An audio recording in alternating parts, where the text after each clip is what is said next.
네. 안녕하세요. 반갑습니다. 네. 영어 강사 정주용입니다. 오늘 제가 여러분들한테 저 자신을 소개하고 그리고 앞으로 저는 어떠한 영어를 추구하는지 간략하게 설명해 드리도록 하겠습니다. 저는 고려대학교 영어교육과를 졸업하고 영국 맨체스터 대학교에서 석사 공부를 하였습니다. 교육 경영, 교육 행정을 공부하였고 그리고 이제 일반 고등학교에서도 제가 고등학교 교사를 역임하였고 그리고 고려대학교 입학사정관 경험도 있습니다. 그래서 영어 강사지만 입시 전반적인 부분에 있어서도 학생들에게 도움이 될 수 있는 그런 실질적인 노력을 하는 강사이다. 그리고 지금 현재 이투스 청솔학원에서 영어 강사 및 입시 쪽으로 또 컨설턴트 일을 하고 있습니다. 여러분들에게 오늘은 이제 수능 영어에 관련된 얘기를 좀 드릴 텐데요. 일단 외국어로서의 수능 영어 지문은 어떤 특징이 있느냐 하면 일단 첫 번째 모국어가 아닙니다. 그죠? 모국어가 아니기 때문에 이게 한 번 읽고 우리 모국어인 어떤 직관적인 이해 그런 것들이 좀 어렵다라고 이해하시면 될 것 같아요. 그래서 한 번에 이해가 안 되니까 대부분의 우리 한국 사람들은 머리에 이제 읽고 나서 머릿속에 들어오는 그러한 이제 번역 또는 해석 이런 과정들이 좀 필요하다는 말씀을 좀 드리고 싶네요. 근데 이제 요즘은 하도 이제 문학 개방이 되다 보니까 어릴 적에 이제 뭐 주재원이신 부모님을 따라서 해외 체류 경험이 있는 학생들에게는 요건 이제 해당되지 않습니다. 그 친구들은 우리의 모국어, 그러니까 한국어처럼 영어를 아주 자유롭게 구사할 수 있는 그런 직관적인 해석이 가능합니다. 그 친구들은 뭐만 하면 된다? vocabulary, 네, 어휘 공부를 열심히 하시면 됩니다. 하지만 거의 대다수의 우리 한국 학생들, 김치 먹고 된장 먹고 그런 이제 친구들은 그냥 1차적인 직관적인 해석이 안 돼요. 뭔가 한 단계 모국어의 과정이 필요하다. 그러면 대학 수학 능력 시험으로서의 수능 영어 지문은 어느 정도의 난이도냐? 바로 대학교 교양 수업이나 아니면 전공 수업의 교재 또는 해외 대학의 논문, 그 다음에 전문 서적 등 일반인들이 평소에도 잘 읽지 않는 글인데 그걸 한국어가 아닌 영어로 읽어야 된다. 그 말씀을 드립니다. 그리고 어휘나 문장 구조가 중학교 때와는 완전히 다르죠. 특별히 고등학교 올라와서 많은 학생들이 국어나 수학에 많은 공부 시간을 할애하다 보니까 상대적으로 영어 공부할 시간이 많이 적은데 그럼에도 불구하고 본인의 영어 실력은 어딘가에 멈춰 있죠. 그래서 짧은 시간 내에 한 번 읽고 이해하기가 어렵다. 그리고 지문의 내용이 굉장히 길고 어렵다 보니까 학생들은 단어 외우는 것에 집중하고 강사들은 문장 해석에 치중하는 경향이 많습니다. 그래서 이제 기존 영어 수업의 방식의 문제점이 뭐냐면 감독회를 하죠. 선생님, 제가 대충 무슨 소리 나는지 알겠는데 정확하게 이해는 안 됩니다. 이런 얘기들 많이 합니다. 그죠? 그리고 또 어떤 얘기들 많이 하죠? 네, 단어 해석 위주입니다. 그러니까 단어 그냥 이제 아는 정도라는 거죠. 근데 그 단어의 짜임새, 즉 신텍스로 하는 이런 문장의 구조를 통해서 정확한 이해, 이것은 조금 어렵지 않을까. 그래서 전체적인 글을 맥락을 잡지 못하는 것이 현대 학생들의 좀 문제점일 것 같습니다. 그래서 대부분의 학생들이 선생님 해석은 안 되는데 글이 이해가 안 돼요 라는 말을 좀 많이 하죠. 근데 사실 이 말 자체가 이해가 안 됩니다. 이 말 자체가 안 되는 말이죠. 해석이 되는데 아닙니다. 된 게 아니죠. 그러니까 이해가 안 되는 겁니다. 그래서 이제 이에 대처한 일반적인 공부법은 이제 영어 같은 경우는 아무래도 공부 시간이 부족하다 보니까 스킬에 의존하거나 패턴만 파악하려고 하죠. 그리고 2021학년도 수능까지는 직접 연계가 70%였습니다. 그러니까 내가 공부하면은 EBS 연계 교재에서 7문항은 무조건 나왔습니다. 그러다 보니 학생들은 EBS에 대한 높은 의존성을 보여왔던 것은 사실이죠. 근데 이제 앞으로의 변화, 사실은 이제 앞으로라기보다는 우리가 이제 작년부터 바뀌었습니다. 작년부터 이제 수능이라는 것이 어떻게 바뀌었느냐? 2022학년 대입부터는 정시가 확대되고 그 다음에 대학 수학 능력 시험에서 그러다 보니 변별력이 필요해졌습니다. 그러다 보니 우리가 지금 이제 국어랑 수학이 굉장히 어려운 시대를 살고 있는데 영어 과목마저도 난이도가 상승하고 있죠. 그 다음 이제 직접 연계율 70%가 아니고 간접 연계 50%로 바뀌었습니다. 근데 이제 말이 간접 연계지 수험생들이 느끼는 그 연계 체감률은 제로다라고 생각하시면 되겠네요. 그리고 상위권 이과생들의 변별력 필요성이 증가하고 있죠.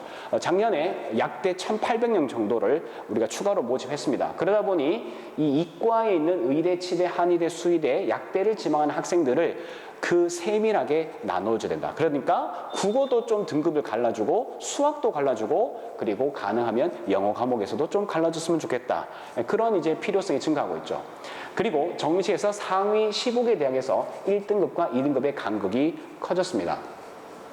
즉 이러한 새로운 변화와 트렌드를 정확하게 짚어내고 그 다음에 앞으로 미래를 예측할 수 있는 그런 새로운 영어 강사가 필요하다. 그게 누구죠? 네, 접니다. 네, 저는 정주영입니다. 그러면 저는 어떻게 이제 아이들에게 수업을 가르치는가 제 수업 방식을 간단하게 말씀드렸습니다. 저는 외국어로서의 영어 지문 첫 번째 하나의 논리 체계가 있다. 우리가 지문 하나의 주제가 하나 있다고 얘기하는데요. 글의 유기적인 관계나 전체 맥락을 이해할 필요가 있다. 그래서 디코딩, 그러니까 이게 글을 하나하나씩 우리가 문장별로 해석하는 작업도 필요하지만 다시 리프레이밍, 전체 하나의 맥락이 어떤 의미인가 그걸 제가 수업에서 구현해냅니다. 두 번째, 대학 수학 능력 시험에서의 영어 지문은 어떤 것이냐? 독해 능력 향상에 초점을 맞출 겁니다. 학생들이 요즘은 미디어 세대죠. 학생들은 검색하려고 하면 네이버나 어떤 구글로 검색하는 게 아니라 유튜브로 검색합니다. 우리 시대와는 좀 다르죠. 그러다 보니 이 친구들이 독해 능력이 텍스트를 읽어내는 능력이 상대적으로 많이 떨어져 있습니다. 그래서 이 코로나 시대의 아이들에게 텍스트를 읽을 수 있는 그런 독해 능력 향상에 맞춘 수업을 할 것입니다. 그리고 무엇보다 이제 간접 연계 50%, 즉 체감이 0%이기 때문에 절대적인 영어 실력이 필요합니다. 그래서 어떤 지문을 만나도 학생들 스스로 문제를 풀어낼 수 있는 능력이 중요하겠죠. 그걸 이제 수업에서 구현했고요. 마지막, 이과적 사고. 선생님은 그러면 이과만 좋아하느냐? 아니에요. 저도 영어교육과 출신이니까 문과입니다. 그런 말이 아니라 갈수록 어려워지는 이런 수능에서 이과생들이 약진이 두드러지는데요. 즉 논리적 사고력 그리고 체계적인 문제풀이가 굉장히 연습이 필요하다. 이걸 수업 시간에 구현할 겁니다. 저의 이제 시그너처 강의인데요. 글 읽는 법입니다. 이제 영어로 된 글을 어떻게 읽을 것인가 하는 고민인데요. 자, 미디어 세대죠. 글을 안 읽는 요즘 아이들에게 텍스트가 무엇인지 알려줄 거고요. 그리고 눈으로 단어를 보는 게 아니라 생각하는 훈련이 필요합니다. 저는 종종 이제 그런 비유를 들고 합니다. 국어의 비문학 지문을 푸는 것과 같이 영어 지문도 그런 관점으로 바라봐야 된다. 눈으로, 아이들은 그냥 쉽게 눈으로 따라가서 그냥 독해를 하는데 다 읽고 나면 이해를 못합니다. 왜? 고급 독해죠. 너무나 어려운 지문입니다. 우리가 이제 한국어인 비문학 독해 지문도 사실상 학생들이 그냥 눈으로 독해하면 이해하기가 힘듭니다. 근데 하물며 외국어로 쓰여진 영어 지문은 눈으로 읽어서는 절대로 이해가 쉽지 않습니다. 특별히 한국에서 자라난 학생들은. 그래서 생각하는 훈련을 할 것이고 그 다음 영어로 된 글을 읽을 수 있도록 도와줄 겁니다.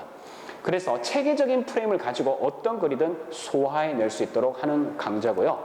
무엇보다 제가 제일 중요하게 생각하는 게 기본기입니다. 영어의 기본, 단어력이죠. 어휘력이고 그 다음에 구문 실력입니다.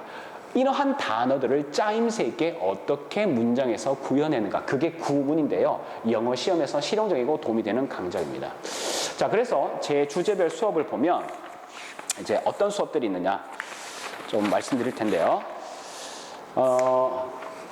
저는 2022학년 수능부터 아까 이제 간접 연계 50% 말씀드렸습니다. 연계 체감률이죠. 그리고 평가원이 출제한 주제와 관련된 지문을 찾아서 배경 지식을 쌓고 수능을 대비할 겁니다. 그리고 주로 이제 영어 지문에 나오는 단어나 구문 이런 것들을 좀 찾아서 집중적으로 훈련하고 무엇보다 이 배경 지식이 중요합니다.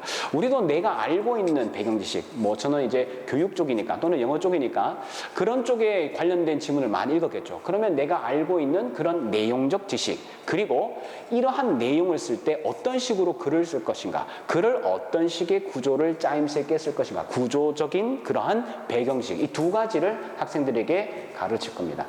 저의 강좌 커리큘럼은 이렇습니다. 초반에는 학생들이 아마 베이스가 많은 부족한 학생들 있겠죠. 그래서 이제 어떤 구문 강좌나 아니면 어휘 강좌 이런 것들이 주를 이루고요. 그리고 이걸 밑바탕으로 해서 그러면 텍스트를 어떻게 읽을 것인가, 글을 읽는 방법을 얘기할 겁니다. 그리고 제일 중요한 것 중에 하나가 뭐죠? 바로 평가원의 코드입니다.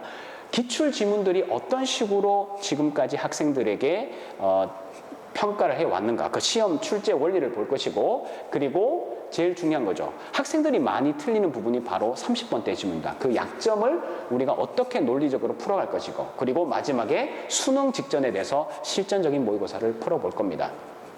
네, 저는 이렇게 해서 학생들에게 좀 더 미래를 예측하고 이런 어려운 영어 시대를 대비할 수 있는 그런 강사가 되겠습니다. 감사합니다.